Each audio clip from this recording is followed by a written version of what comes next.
नमस्कार दोस्तों, free astro tutorials की तरफ से मैं एसवी भारद्वाज आपका फिर से अभिनंदन करता हूं, स्वागत करता हूं। आज से 2 दिन बाद सूर्य, बुध और केतु की युति होगी वृश्चिक राशि में। जी हां दोस्तों, इसका गहरा प्रभाव पड़ेगा 6 लगन वालों के ऊपर। सचेत रहें, सावधान रहें, कोई बड़ा उलटफेर ना हो जाए। जी हाँ दोस्तों, सूर्य, बुध और केतु पहले सूर्य केतु के प्रभाव में थे अकेले, अब बुध का भी संयोग हो जाएगा। इसके चलते 6 लगन वालों को सचेत रहना चाहिए, खासकर ऐसे लोगों को जिनके जन्मांक में, जन्म पत्रिका में बुध अस्त हैं या वक्री हैं। जी हाँ दोस्तों, और बुध 6, 8, 12 घरों में बैठे हैं। खासकर कहने का अभिप्राय, बुध अगर कमजोर हैं और त्रिक स्थानों में बैठे हैं तो, और इनकी दशा अंतरदशा चल रही हो, प्रत्यंतर दशा चल रही हो, तो ऐसे बुध वालों को काफी सचेत रहना पड़ेगा। और हम अभी उन लगनों की बात करते हैं। अगर उनमें से आपका लगन है तो you should B extra careful. और दूसरे, जिन लोगों की कुंडली में बुध और केतु का योग है जन्म पत्रिका में, उन लोगों को भी सतर्क रहने की जरूरत है। अगर आप लोगों की कुंडली में सूर्य प्लस केतु की युति है, जन्म पत्रिका की बात कर रहा हूं, उन लोगों को भी सतर्क रहना चाहिए। अगर इनमें से सूर्य, बुध या केतु तीनों ग्रहों में से आप लोगों की दशा, अंतरदशा, प्रत्यंतर दशा है और गोचर में राहु, केतु, सूर्य, मंगल, शनि इत्यादि इन प्लैनेट्स के ऊपर से ट्रांजिट कर रहे हैं, खासकर शनि और राहु केतु। अगर आपके सूर्य, बुध और केतु के ऊपर से शनि, राहु, केतु ट्रांजिट कर रहे हैं गोचर में, जिस जगह पर बैठे हैं, और ये 6 लगन वालों को काफी सचेत रहने की जरूरत है। चलिए जानते हैं कौन से वह लोग हैं जिन्हें केयरफुल रहने की जरूरत है इस गोचर में।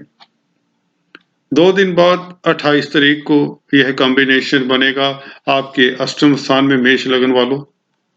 जी हाँ दोस्तों, आपके अष्टम स्थान में जैसा कि आप देख रहे हैं, सूर्य आपके पंचमेश हैं। पंचम स्थान ये होता है लॉटरी, शेयर मार्केट, बच्चों का, कॉम्पिटिटिव एग्जाम्स का, एंटरटेनमेंट का, रोमांस का। यहाँ पर रोमांस की तरफ से, लव लाइफ की तरफ से आपको झटका लग सकता है। शेयर मार्केट का बिजनेस तो नहीं करते, then you should be careful. यहाँ पर बुध देखें किन घरों के मालिक हैं। बुध तृतीयेश होते हैं, जी हाँ दोस्तों, और षष्ठेश होते हैं, छठे घर के मालिक भी होते हैं।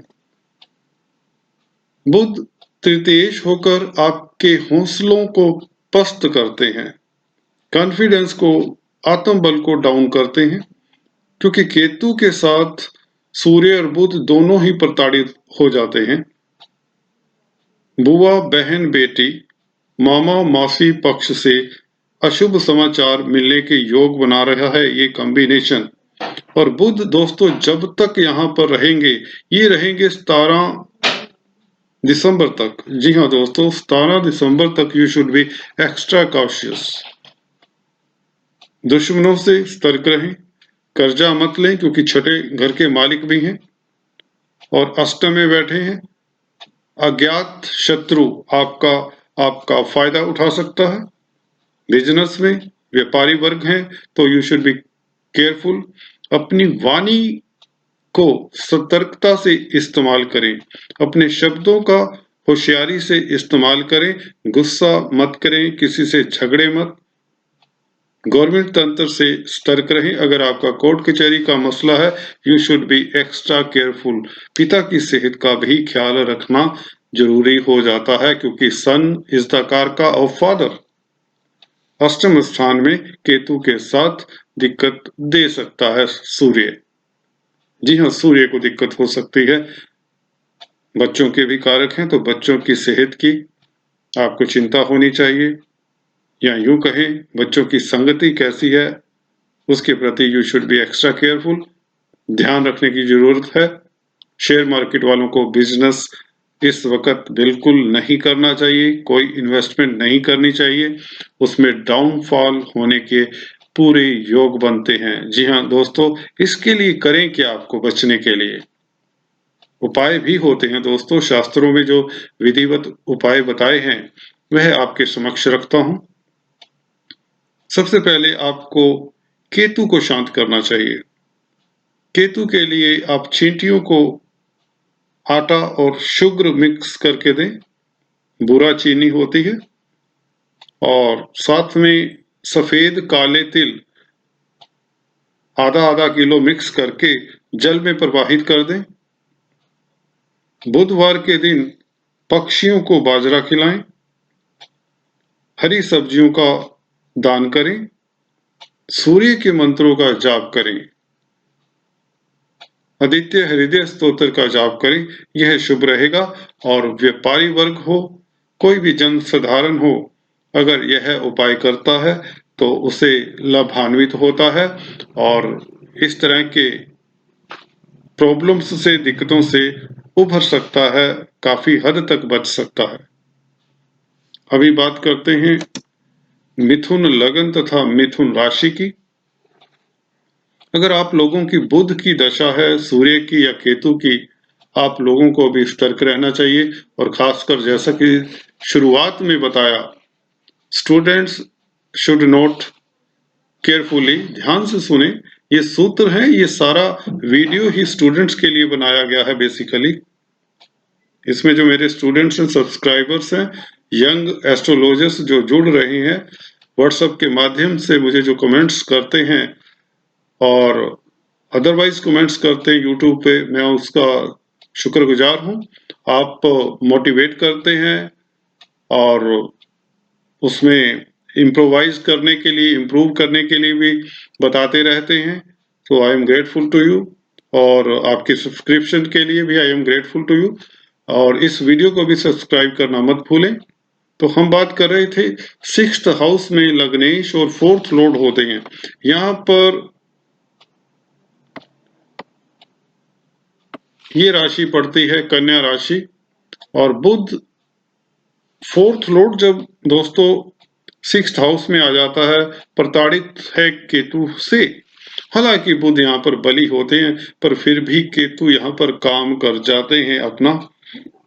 या तो बुआ बहन बेटी इत्यादि से, मामा मासी पक्ष, साला साली पक्ष से दिक्कत हो सकती है।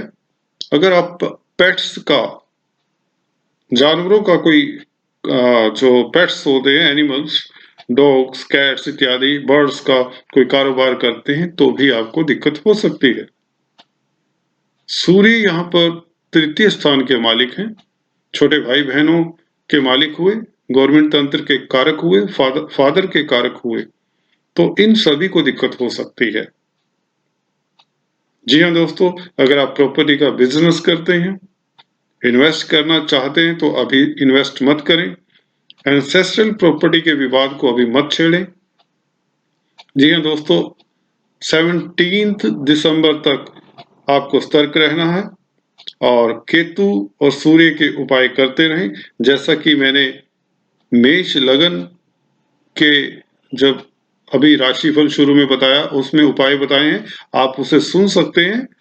लास्ट में उपाय बताए हैं, तो आप वही उपाय कर सकते हैं जो मेष लगन के उसमें राशिफल में मैंने अभी बताए हैं शुरू में। तो चलिए अभी बात करते हैं कर्क लगन और कर्क राशि की। ज्यादातर यह वीडियो मैंने लगन के लिए बनाया है दोस्तों। कर्क लगन के लिए यहाँ पर बुध सूर्य केतु पंचम स्थान में है। धन स्थान के मालिक होते हैं सूर्य कर्क लगन के लिए, फादर के कारक हैं, पिता के कारक हैं, पिता के ऊपर खर्च हो सकता है, धन का नुकसान हो सकता है। फैमिली में एटमॉस्फेयर थोड़ा सा हलचल भरा या कष्ट भरा भी हो सकता है अगर आप लोगों की दशा अंतर्दशा भी अशुभ है तो। बुध से रिलेटेड जो रिलेटिव्स होते हैं जैसे कि बुआ, बहन, बेटी, मामा, मौसी, साला साली पक्ष से आपको सतर्क रहना चाहिए या इनसे परेशानी हो सकती है, इन रिश्तों को परेशानी हो सकती है क्योंकि बुध यहाँ पर शत्रु राशि में है, केतु के संग रहेंगे। अपनी वाणी पर नियंत्रण रखिए, बुध वाणी के कारक होते हैं। अगर आप व्यापारी हैं तो अपनी वाणी के कारण, अपने गलत शब्दों के इस्तेमाल के कारण आपको नुकसान भी उठाना पड़ सकता है। बच्चों की सेहत का ख्याल रखिए। शेयर मार्केट का अगर आप बिजनेस करते हैं तो आपको रिस्ट्रिक्शंस लगा कर रखनी चाहिए अपने ऊपर, रिस्ट्रेन करिए अपने आप को। Do not take any risk. अभी ये लॉस का पीरियड है, 17 दिसंबर तक रहेगा, जब तक बुध यहां से शिफ्ट नहीं हो जाते, आपके छठे घर में नहीं आ जाते। सूर्य पिता के कारक है, जैसे कि बताया पिता के स्वास्थ्य का ख्याल रखें। गवर्नमेंट तंत्र में अगर आपका कोर्ट कचहरी का मसला है तो आपको एक्स्ट्रा केयरफुल रहना चाहिए। अगर आपकी डेट वगैरह है कोर्ट में 17 दिसंबर से पहले पहले उसे पोस्टपोन करवा लें तो हित में रहेगा, नहीं तो शत्रु आपको परेशान कर सकते हैं। अपने पेट का ख्याल रखें, खान पान का ख्याल रखें, डाइजेशन आपका बिगड़ सकता है इस बीच। उपाय बताए हैं, मेष लगन का शुरुआत किया है वीडियो मेष लगन से। मेष लगन के फलादेश के अंत में उपाय बताए हैं सूर्य बुध के, वह उपाय आप भी नोट कर लें। कन्या लगन तथा कन्या राशि की बात करें दोस्तों, यहाँ पर बुध लग्नाधिपति और कार्य के मालिक होते हैं। जी हाँ दोस्तों, आपकी इज्जत मान के साथ साथ कार्यस्थल के भी मालिक हैं। यहाँ आपको दिक्कत दे सकता है कार्य क्षेत्र। जी हाँ, कन्या लगन कन्या राशि वालों को सतर्क रहना चाहिए, खासकर विकास यह तृतीय स्थान में है। आपका हौसला पस्त हो सकता है, आत्मबल में कमी हो सकती है, फजूल की यात्राएं करनी पड़ सकती है, अत्यधिक भागदौड़ करना पड़ सकता है, गवर्नमेंट तंत्र से दिक्कत हो सकती है, कार्य क्षेत्र से दिक्कत होने के पूरे योग बनते हैं क्योंकि 10th लॉर्ड हैं यहाँ पर बुध। सूर्य 12वें घर के मालिक हैं, तो एक्सपेंडिचर हो सकता है, आपका लॉस हो सकता है। सिबलिंग्स की तरफ से, छोटे भाई बहनों की तरफ से भी आपको कष्ट हो सकता है या उनको भी कष्ट हो सकता है। केतु यहाँ पर आपके कानों में कोई ना कोई दिक्कत दे सकते हैं। जी हाँ दोस्तों, take care of your ears. बुआ, बहन, बेटी के साथ बनाकर रखें, उनकी केयर करें, मामा मासी पक्ष इत्यादि की केयर करें, अन्यथा इन रिश्ते नातों को भी प्रॉब्लम हो सकती है। उपाय मेष लगन के फलादेश के अंत में सुने। स्टार्ट के इस वीडियो में उपाय बताए हैं सूर्य और बुध के, वह करने अति उत्तम है। धनु लगन तथा धनु राशि की बात करें तो दोस्तों, खासकर लगन के लिए ये ज्यादा कारगर है, पर राशि पर भी यह लागू हो जाता है क्योंकि यहाँ 12वें घर की बात करें तो 12वें घर में धनु लगन के लिए दोस्तों सूर्य भाग्य स्थान के मालिक हैं और बुध 7th लॉर्ड और 10th लॉर्ड हैं, तो 3 अच्छे घरों के मालिक 12वें घर में, वो भी प्रताड़ित केतु के साथ। पत्नी के स्वास्थ्य का ख्याल रखें, पति के स्वास्थ्य का ख्याल रखें। अगर ये पत्नी की लेडीज की कुंडली है तो आपके हस्बैंड को दिक्कत हो सकती है, हस्बैंड की कुंडली है तो वाइफ को दिक्कत हो सकती है या उनके ऊपर खर्चा आ सकता है। विचारों में भिन्नता के कारण आपस में मतभेद हो सकता है, सतर्क रहें। अपनी वाणी पर संयम रखें क्योंकि बुध वाणी के कारक हैं, वाणी से ही कई बार प्रॉब्लम्स शुरुआत हो जाती हैं। सूर्य यहाँ पर भाग्य स्थान के मालिक हैं। अगर आप धार्मिक यात्रा का आयोजन बना रहे थे तो उसमें अभी अवरोध आ जाएगा, कहीं ना कहीं उसे पोस्टपोन करना पड़ेगा। बाहरी स्थानों से भी अच्छा समाचार ना मिले तो ऐसा हो सकता है, खासकर पिता के स्वास्थ्य का तो आपको ख्याल रखना ही चाहिए। गवर्नमेंट तंत्र में अगर कोई मसला है, कोई कोर्ट कचहरी इस तरह का, तो आपको और भी सजग रहना चाहिए। कार्य क्षेत्र के प्रति आपको डिसिप्लिन्ड रहना चाहिए, बॉस के समक्ष मत जाएं, किसी से कार्यस्थल में उलझे मत, बहस मत करें, क्योंकि बुध वाणी के कारक हैं और वाणी से, बहस से, गुस्से से आपके बनते कार्य में विघ्न आ सकता है, आपका खर्चा बढ़ सकता है, हॉस्पिटल्स में चक्कर तक लगाने पड़ सकते हैं। केतु और सूर्य के उपाय शुरुआत में बताएं, मेष लगन के राशिफल के अंत में सुनिए। आज इस वीडियो में इतना ही। अगले वीडियो में कुछ इसी तरह की चर्चा लेकर आपकी सेवा में फिर से उपस्थित होता हूं। तब तक के लिए stay tuned. Thanks for watching this video. God bless you all.